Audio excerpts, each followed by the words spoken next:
आपल्या गावामध्ये आणण्याचा काही मंडळींचा प्रयत्न आहे, परंतु त्यामध्ये आम्ही त्यांना यश मिळू देणार. सर्वच्या सर्व उमेदवार हे मोहिते पाटील विचाराचेच होतील. 26-0 आणि नगराध्यक्ष हा आदरणीय विजयदादांच्या विचाराचा असेल. गाव काय 1-2 दिवसामध्ये बसलेलं नाही. गेल्या 3-4-5 पिढ्यांपासून सर्वसामान्य नागरिक असेल मोहिते पाटील कुटुंबाने एकत्रित मिळून हे गाव बसवलेलं आहे. अकलूजमध्ये सर्वांना स्वातंत्र्य आहे. सगळ्यांना आपली इच्छा, आपली भावना व्यक्त करण्याची गरज किंवा स्वातंत्र्य आहे.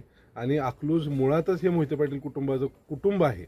आणि अलीकडच्या काळामध्ये असं झालं की बाहेरची मंडळी येऊन तिथं काय बोलत असेल तर ते अतिशय चुकीचं आहे. केवळ काहीतरी अकलूजचं नाव बदनाम कसं करता येईल ह्यासाठीचा प्रयत्न विरोधकांचा, आणि हे केविलवान आहे. निश्चितप्रमाणे आदरणीय मोठेदादा बाळदादा यांच्या नेतृत्वाखाली अकलूजच्या नगर परिषदे निवडणुकीसाठी संपूर्ण मोहिते पाटील गट सक्रियपणे हुरारीने सर्व कार्यकर्ते कामाला लागलेले आहेत. निश्चितप्रमाणे जसे आता आपल्याला सगळ्यांना कल्पना आहे की 10 पासून 17 तारखेपर्यंत फॉर्म भरण्याची तारीख आहे. आमच्या मोहिते पाटील गटाच्या इच्छुकांची देखील मुलाखती पार पडलेल्या आहेत. त्यातनं आता जे इच्छुक आहेत त्या सर्वांना एकत्रित घेऊन सगळ्यांचं विचार घेऊन त्यातले उमेदवार निश्चितीकरण करून आम्ही ह्या निवडणुकीला सामोरे जात आहोत. आणि निश्चितप्रमाणे अकलूज हे गाव मोहिते पाटील कुटुंबावर प्रेम करणारं मंडळी ह्या गावामध्ये आहे.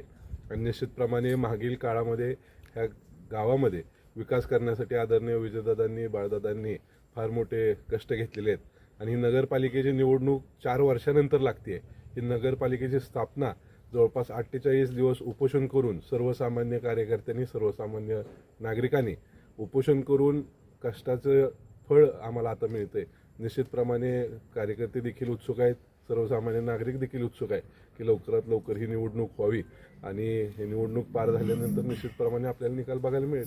तर तुम्ही बघा, आज अकलूजचा विकास किंवा अकलूज हे गाव काय 1-2 दिवसामध्ये बसलेलं नाही.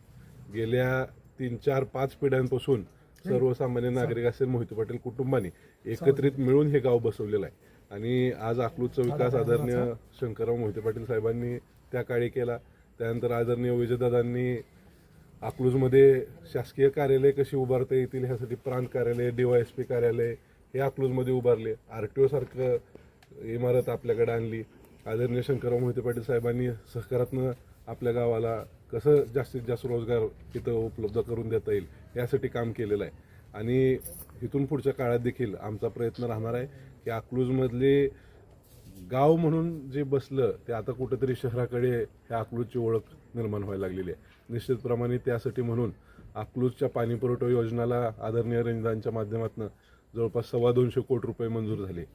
ह्या योजनेमुळं जवळपास 60 दिवसाचा साठवण क्षमता आपली त्या तळ्याची होणार आहे, जेणेकरून उन्हाळ्याच्या काळात देखील रोजच्या रोज आपल्याला सर्वसामान्य नागरिकाला पाणी पोच करता येणार आहे. त्याचबरोबर सांडपाणी व्यवस्थापनासाठी अंडरग्राऊंड गटरीची योजना दादांनी मंजूर करून दिलेली आहे. आणि रस्त्यांचे देखील कामासाठी जवळपास 120 कोटी रुपयाचा निधी आदरणीय रणजितदादांच्या माध्यमातून त्या गावाला मिळालेला आहे. त्यामुळे भविष्य काळामध्ये निश्चितप्रमाणे सगळ्या विकास कामांना जास्तीत जास्त गती देण्याचा आमचा प्रयत्न आहे. पण जर बघितलं तर ही अकलूजची पद्धतच नाही. अकलूजमध्ये सर्वांना स्वातंत्र्य आहे.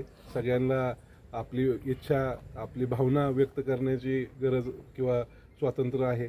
आणि अकलूज मुळातच हे मोहिते पाटील कुटुंबाचं कुटुंब आहे.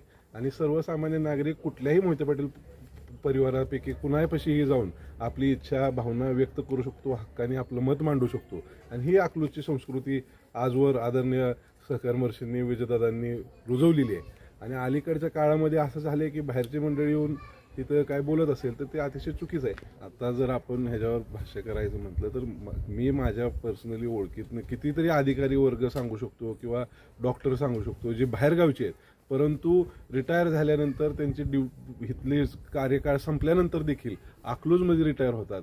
त्याचं मूळ कारण म्हणजे अकलूजमध्ये सुरक्षितता आहे, मेडिकलची सुविधा आहे, शिक्षणासाठीची सुविधा आहे, वातावरण चांगलं आहे, पाण्याची सोय चांगली आहे. अशा प्रकारच्या वातावरणामध्ये कुठलाही नागरिक राहू इच्छितो.